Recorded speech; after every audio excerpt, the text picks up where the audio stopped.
किसने अपनी school life में अपने कॉपी के लास्ट पेज पर इस तरीके से ड्राइंग्स बनाई हैं? चलिए स्टार्ट करते हैं। आप ऐसे अपने बच्चों को भी करा सकते हैं, just for fun. See, mummy mummy एक रोटी दे दो, 2 अंडे, 1 गिलास पानी, बेटा ज़रा मुस्कुराते दो, ही ही।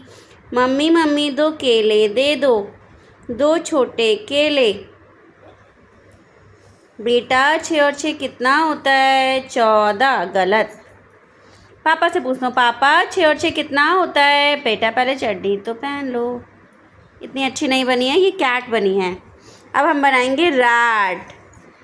एम नाम की लड़की थी, एल क्लास में पढ़ती थी, लाती थी हमेशा 0 अंडे। एक दिन लाई 240 नंबर, एक दिन बहुत बड़े पहाड़ पे चढ़ी और गिर गई फुस। ये बन गई रैट, ये बन गई रैट और ये बन गई कैट। आप इस तरह से अपने बच्चों को जस्ट फॉर फन करा सकते हैं। Thank you.